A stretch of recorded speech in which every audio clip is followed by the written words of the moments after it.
Hello, thank you very much for watching Amish Shakil 5858. I am Ame Budnam. I am thankful to all news resources. Following news have been reported by European, Asian, Australian and African channels and AP, AFP and Reuters news agencies. Now the headlines. Mother in court for killing two sons in Australia. British PM meets Mr. Biden in Washington DC. Review of fracking projects in Australia. UN worker killed in West Bank. Super typhoon killed 254 in Vietnam. Putin will not win, Mr. Biden said. Pope talk about Gaza's children's. Low voter turnout in Algerian elections. UN mission to replace Kenya in Haiti. 1 million displaced in West Africa due to floods. In Bangkok. Follow me here for breaking news and stories from Southeast Asia on France 24. Matt Hunt, one of the 200 France 24 correspondents around the world.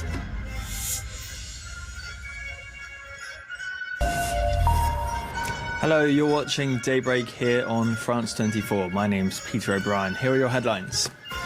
Ukraine wants to use long-range weapons supplied by the West to strike inside Russia, but Washington won't say if it will allow it.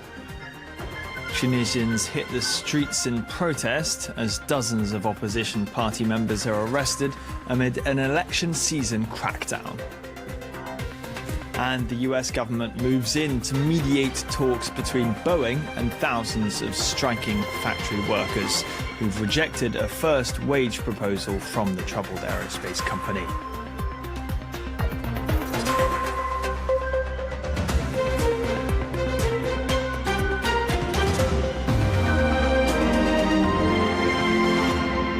Morning 5 till 6 a.m. on GB News, the comedy channel. Nah, just kidding. Britain's news channel.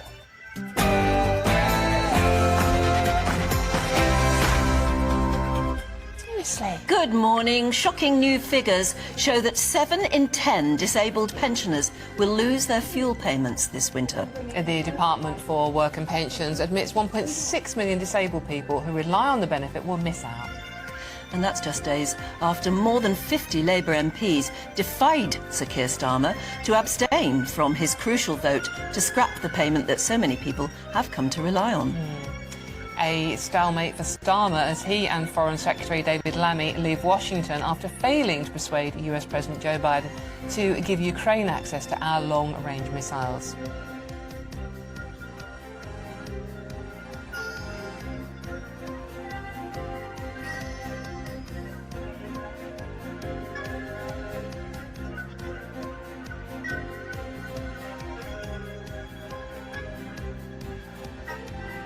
The Lib Dems party conference kicks off today after their most successful election yet. The Lib Dem Chief Whip, Wendy Chamberlain, will be joining us a bit later on this morning. And 10 years on from the independence vote in Scotland, a hope over fear rally reminds the United Kingdom some are still demanding another referendum. As Prince Harry prepares to celebrate turning 40 tomorrow, many are left wondering how happy the so-called spare really is with his new life in California.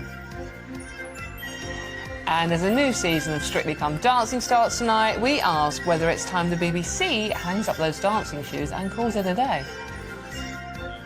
Good morning. Manchester City boss Pep Guardiola believes their Premier League rivals want to see his club punished for breaching financial regulations. The 10-week hearing starts on Monday, of course, will be across that. Meanwhile, in tennis, we'll hear how US Open semi-finalist Jack Draper couldn't quite save Britain from defeat in the Davis Cup. Not quite as cold as recent mornings, but it's still pretty fresh out there this morning. For many of us, though, it is going to be a fine day. There is some rain to tell you about, particularly tonight and tomorrow. So join me later for a full weekend forecast. It's 2 minutes past 7. I'm Anne Diamond. And I'm Dawn Neeson, and this is GB News Breakfast.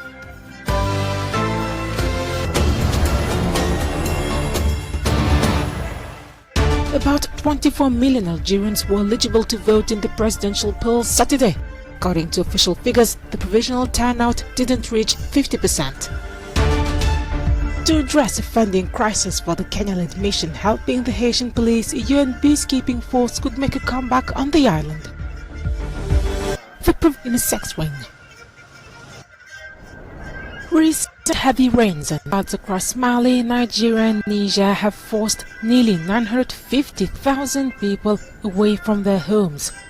NGO Save the Children alerted Friday about the risk of disease, hunger from crop destruction and disruption to education that the situation has to the hundreds of thousands of children now displaced.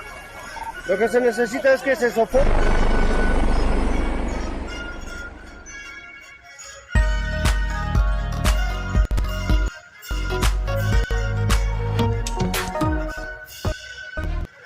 This is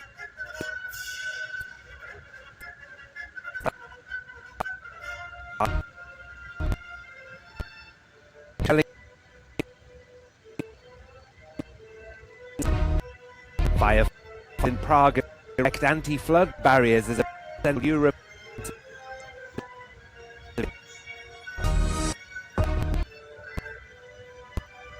Banksy artwork in a smash and grab gallery. Thank you.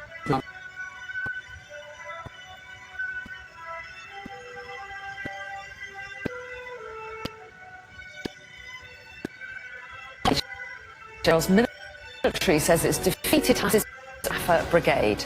And we sit down with the Premier League's first female referee to find out why she's hanging up her whistle. It's Saturday, the 14th of September. Sky News has taken inside Gaza to see the destruction left by almost a year of war. Surely, if there is ever a ceasefire here, this is going to take decades to rebuild. President Biden dismisses threats by Russia's president, but signals no change over Ukraine missiles following talks with Sir Keir Starmer. Families of infected blood victims call for changes to the compensation scheme, claims that some are being excluded. To this day, the one thing that worries me is that nobody is listening to my story. Labour's biggest union backer accuses the party of cruelty over cuts to winter fuel payments. In sport, Pep Guardiola speaks for the first time since Manchester City's court date was announced for Monday. They face 115 charges against the Premier League for breaching financial rules.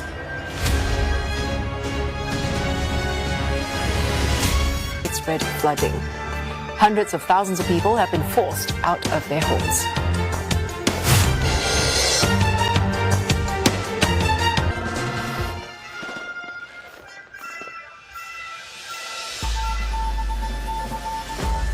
Today, the mother accused of murdering her two young sons remanded in custody after facing court.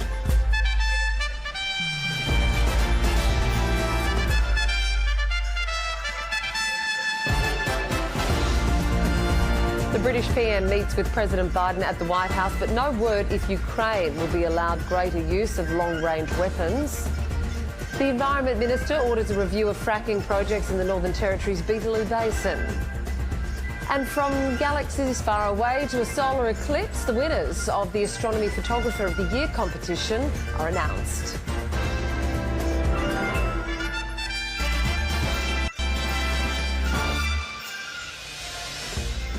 Hello and welcome to ABC News. I'm Catherine Robinson.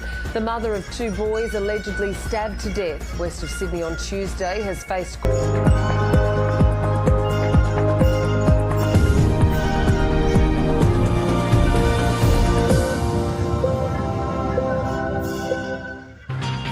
Israeli airstrikes hit makeshift tents for displaced Palestinians in central Gaza, while 6 people are killed in overnight attacks in the north. The funeral of the Turkish-American activist killed by Israeli forces will be held later in Turkey. Ankara is conducting its own investigation. Hello, welcome to TRT World live from Istanbul. I'm Aaron Armstrong. Also ahead on the programme, no new pledge on giving Ukraine permission to strike Russia with Western missiles, despite in-depth talks in Washington. And Kenya's struggle to combat domestic violence. As Olympian Rebecca Cheptegei is buried, we look at the battle to keep women safe.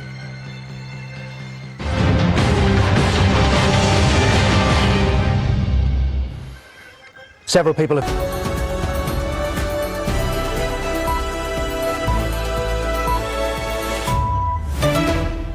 You're watching DW News live from Berlin. A test of Putin's red lines. The UK wants US agreement to let Ukraine fire British-made cruise missiles into Russia. British Prime Minister Keir Starmer goes to the White House to make his case to President Joe Biden. But no quick decision after Moscow warns it would mean war with NATO. Also coming up.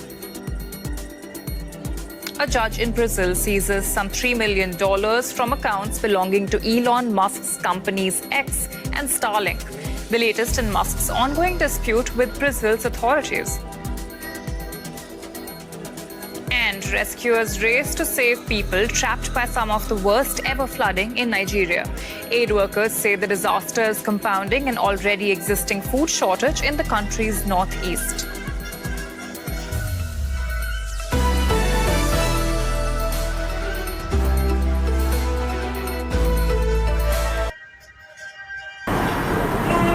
Israel's war is wreaking a terrible toll on Gaza's children, and it's not just bombs and bullets killing and scarring them.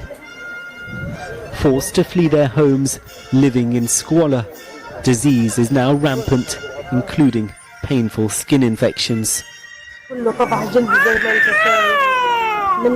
Zaid's mother, a widow with 4 children, is in despair. فيش دعم فيش هذاك اتفقوا مع ابوهم راح استشهد وهيهم ليل مع نهار بدهم اكله بدهم شربه زي الخلق ما فيش وهي اللي زاد الطين بله كمان اتطفح الجلد اللي راح اللي طلع علينا واحنا قاعدين المية اللي بنحممهم فيها ملوثه الشرب ما فيش ميه نشربها فيش الصابون نحممهم زي ما خلق ربنا فيش يعني الشعب الثاني البلاد الثانية عايشة واحنا اللي بنموت احنا بنموتوا بالبطيء. Even this hospital in central Gaza is infested with cockroaches, the families here complain. Children have been reduced to shadows of their former selves. The lack of specialists means doctors don't even know what's wrong with this young girl, Razan. And nowhere near enough food or medical aid is getting through. Israel accused of using it as a weapon of war, which it denies. This was what 5-year-old Mariam used to look like. This is what she looks like now. Her distress so painful even to witness, but her family want the world to see. She suffers from suspected severe psoriasis, exacerbated by the dire conditions in Gaza. She suffers from suspected severe psoriasis, exacerbated by the dire conditions in Gaza. Even things like pain relief, so paracetamol is difficult and expensive to come by. Dr. Sana Ali is a paediatrician from Birmingham. She's part of a charity offering advice to medics in Gaza, treating Mariam and other children, and attempting to help evacuate them. You can see the distress this girl is in. Yeah. If she was in the UK, what kind of treatment would she be getting that she can't in Gaza? What she would get in the UK that she's not getting there is access to clean water and sanitation. She would be getting specialist wraps and bandages to help with her sores. She would be getting emollients, any antibiotics if she needed them for any areas of her skin that were infected. And is any of that available to her in Gaza? At the moment, no, unfortunately. We have been able to get small amounts that is already on the ground, but nowhere near the amount that she requires, unfortunately. It is devastating to see these children like this. In Gaza,